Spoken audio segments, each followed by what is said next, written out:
So one of the questions I get very often is kind of what's the best way to overcome fear?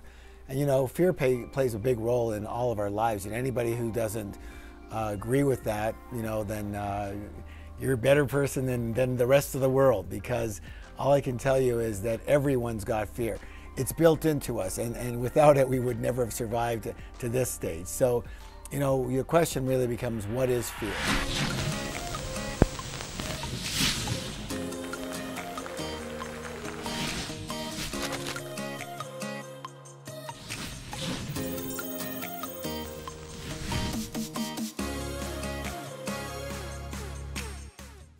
The definition of fear is not false evidence appearing real. That's an acronym. The definition of fear actually is what?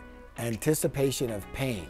Your mind is, and that's where fear is, of course, your mind is literally a survival mechanism, and its job is what? Protection. And therefore, it's always looking for what's wrong or what could go wrong in any situation. That's natural, that's normal. And we have a negativity, kind of a bias towards negativity because of that.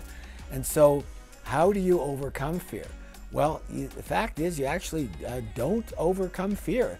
The goal here, instead of trying to overcome it, is to actually act in spite of fear. Act in spite of fear. So you know you have fear. You can feel it. You can understand it. You say, well, what's going on? I'm afraid to start this. I'm afraid to do that. I'm afraid to whatever. And then what do?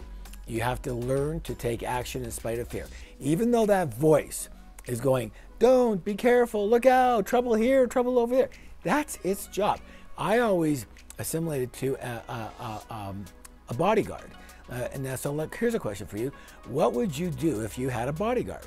How would you handle a bodyguard who is constantly going, no, you can't go out, no, you can't do this, no, you can't start that, no, be careful, be careful. That's their job to do that, right? So how do you handle it? Here's the word. I want you to remember this word.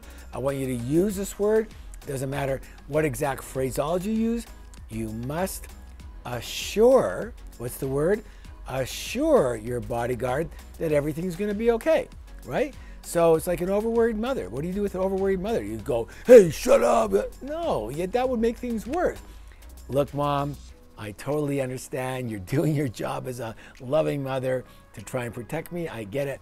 And don't worry, everything's going to be all right. It's going to work out. All right, let's just get on my side here and support this, okay? Now, can't count on your mom supporting you all the time, but you can certainly help by saying things that will assure it. And worst case scenario, the 4 magic words that I always use are, thank you for sharing. What are the words? Thank you for sharing. That's what you say to your mind. You don't say, you know, be quiet, shut up, you know, screw you.